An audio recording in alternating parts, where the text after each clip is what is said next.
টোনা, ও টোনা, আজ তোমার কোনো কাজ নেই নাকি? কেন জানি আজ কালু কাকু কাজ করতে যাওয়ার জন্য তোমাকে ডাকলো না।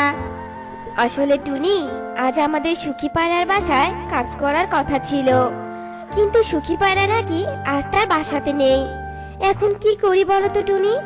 আমরা তো আর দু একজন নই, মোট 8 জন। আজ বোধহয় আমাদের সবাইকে না খেয়েই থাকতে হবে টুনি। আহা টোনা, তুমি অযথাই কেন চিন্তা করছো বলো তো? তুমি তো জানোই আমরা 7 জন জাদু শক্তি সম্পূর্ণ। আমাদের যখন যা মন চায় আমরা তো তখন সেটাই করতে পারি, তাই না? কিন্তু টুনি, উল্লু প্যাঁচার আশীর্বাদে তোমরা তো সবাই এমন জাদু শক্তি পেয়েছো। তবে সে তোমাদের এই শক্তি বেশি ব্যবহার করতে নিষেধ করেছে, কিন্তু সেটা কি তোমাদের মাথায় নেই নাকি বলো তো? টোনা আর টুনি যখন এসব কথা বলছিল তখনই সেখানে টোনার বাকি স্ত্রীরা চলে আসে। টোনা, ও টোনা, আমার জন্য তুমি একজোড়া কাচের চুড়ি আনবে গো। জানো, আমার না কাচের চুড়ি পরার অনেক ইচ্ছে টোনা। ঠিক আছে, আমি তোমার জন্য কাচের চুড়ি নিয়ে আসব। তবে বাকিরা তোমরা শোনো, তোমাদের যা কিছু লাগবে তা তোমরা আমাকে একটা লিস্টে লিখে দাও। দেখি আজ কাজ খুঁজে যে কটা টাকা পাবো তা দিয়ে তোমাদের সবকিছু এনে দেব।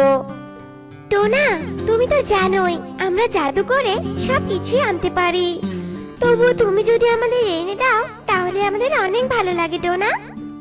এরপর টোনার 7 স্ত্রী টোনাকে একটা লিস্টের মাঝে যার যা কিছু লাগবে সেগুলো লিখে দেয়, আর টোনা সেই লিস্ট নিয়ে বাইরে চলে যায়। টোনার 7 বিয়ে করার কারণ হলো তার পূর্বপুরুষেরা সবাই 7টা করে বিয়ে করেছিল, এজন্য টোনাও 7টা বিয়ে করেছে। একদিন টোনার 4র্থ স্ত্রী মিনু টুনটুনি বলে, টোনা, কতদিন হলো আমরা কোথাও ঘুরতে যাই না, তবে আজ তুমি আমাদের একটু ঘুরতে নিয়ে যাও না? মিনুটুনের কথায় বাকিরা সবাই সম্মতি দেয়, আর টোনা সবাইকে নিয়ে বনের পাশেই এক বড় নদীর ধারে ঘুরতে চলে যায়। আর ঘুরতে ঘুরতে তারা দেখে মিষ্টি টিয়ে নদীর ধারে বসে অঝরে কাঁদছে। সে কি, তোমরা সবাই কি দেখেছো মিষ্টিটির জানি কি হয়েছে?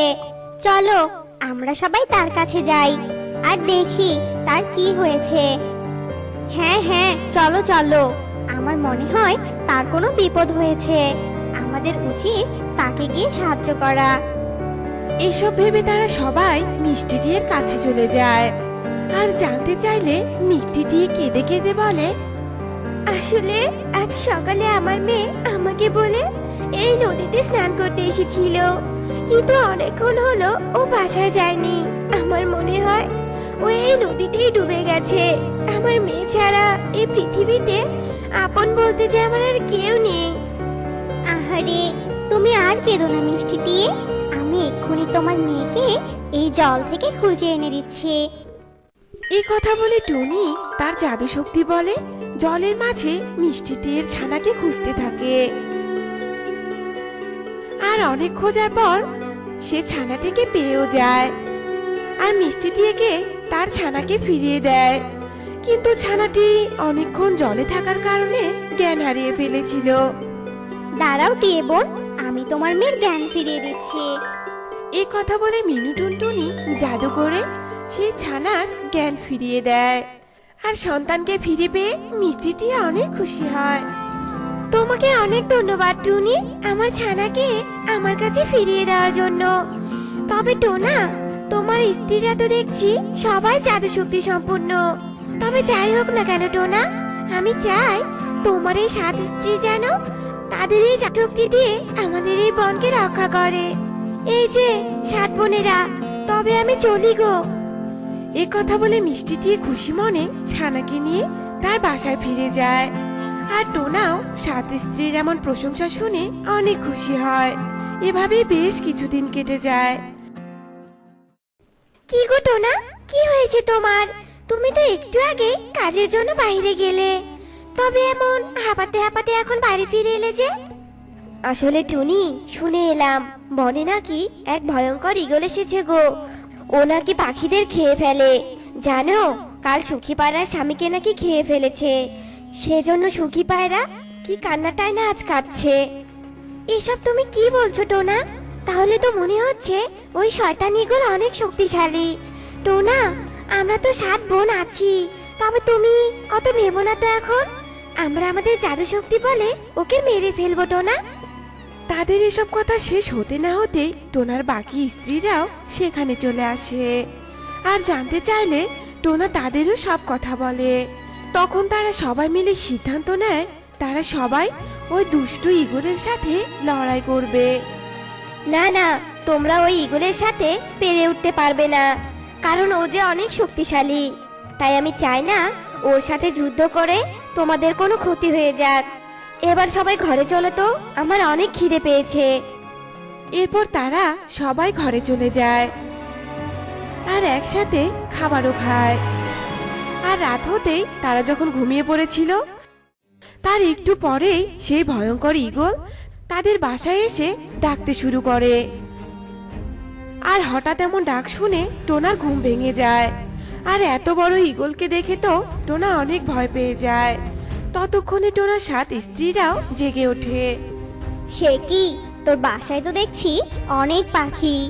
এরা কি সবাই তোর স্ত্রী নাকি রে? হ্যাঁ, তবে ভালোই হলো, আজ আমি একসাথে তোদের সবাইকে খেয়ে ফেলবো। না না, আপনি এখান থেকে চলে যান। আমরা তো আপনার কোনো ক্ষতি করিনি, তাহলে আপনি কেন আমাদের এভাবে খেতে চাইছেন বলুন তো? এভাবে টোনা অনেক কাকুতি মিনতি করলেও ঈগল তার কোনো কথাই শুনতে চায় না। এসব দেখে টুনি মিনু টুনটুনিকে বলে, শোনো, আমার মনে হয় আমাদের জাদু শক্তি দিয়ে এত বড় ভয়ঙ্কর ঈগলের সাথে পেরে উঠতে পারবো না। তাই আমাদের বুদ্ধি দিয়েই কিছু একটা করতে হবে। তুমি একদম ঠিক কথাই বলেছো দিদি। তবে তুমি ভেবো না, আমি এক্ষুনি একটা ব্যবস্থা করছি।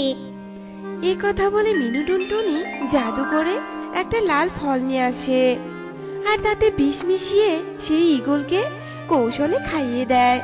আর ফল খাওয়ার সাথে সাথেই ঈগল মারা যায়। এতে তারা সবাই অনেক খুশি হয়।